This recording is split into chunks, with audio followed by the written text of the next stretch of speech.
Welcome to the Rusted Garden Homestead. So today I'm going to show you how to gently separate your tomatoes and your pepper plants. They might be in these smaller cells, and then pot them up into larger cups. This is a wax coated paper cup. Just make sure you put holes in the bottom. You want to put them into cups that are about 8 inches. First of all, if you don't need to start in these smaller containers, you can start in the larger cups and you can save yourself this process. I sell these at my seed shop. These are large containers. These tomatoes have been growing in there straight, so obviously you don't need to pot them up. The reason you grow so many in these smaller cells is because you're growing a lot of plants. You have limited space, so you start them like this while it's still cold out. When they get to this size, you pot them up, and then they can be transitioned outside and begin to grow in the larger cups. So let me just show you how to simply separate these and get them into cups. So at this point, any cheap potting mix is fine. You can use whatever kind of container you want. Just make sure the holes are in there. You're going to want to do this when these have dried out a bit. You don't want them soaking wet. It's harder to pull them apart. You want them not completely dry, but you want a drier starting mix. And you're just going to take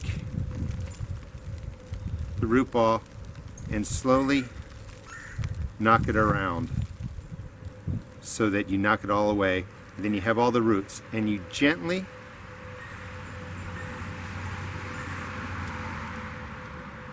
just go through this process of shaking them apart, and then with some work you'll get a nice root system on each plant. Once you get one, they all tend to fall in place.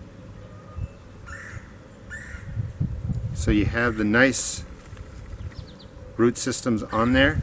You're going to want to get these quickly into the cup. Fill it halfway. We're going to bury this tomato plant to about here. Now in the cup halfway, press down with my thumb, dropping the root ball right into there. And then just dropping the soil in. Again, this is a potting mix. You could use starting mix if you want, and that pots that up. We're going to bottom water, and then these are going to go into a shady area for a couple of days until the plant reestablishes itself.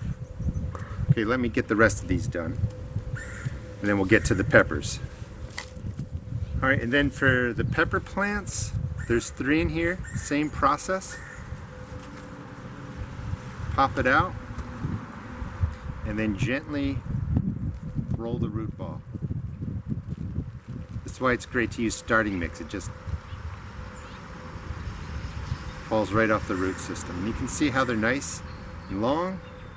Gently pull them apart. And it's the same process as the tomatoes. Nice, long root systems. And when it goes into the cup, I leave them something like that, and then I fill around it. You don't want to smash them down, but have them raised a little bit, and then just drop the soil around there. So fill it up halfway, make a hole down there.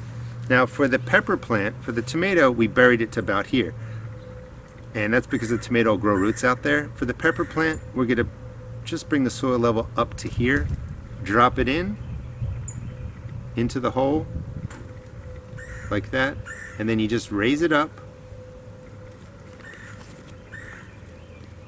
and drop the soil around it.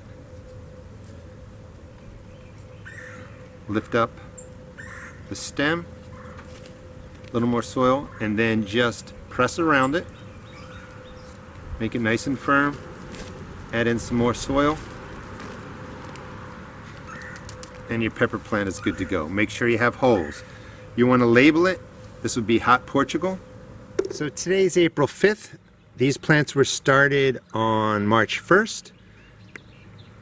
Took about a week to germinate, so about 4 or 5 weeks of growth. You want to transplant your peppers and tomatoes up into bigger cups.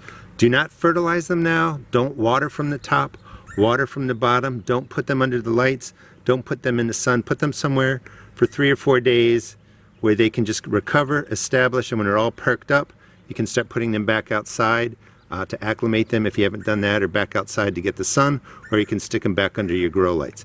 If you don't want to have to pot up, you can start them in the larger cups like this, or you can start them in larger seed cells, which I do sell at my seed shop.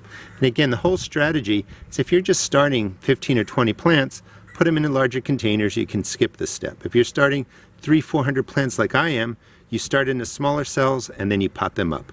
Thanks for watching, and again, please check out my seed shop at therustedgarden.com.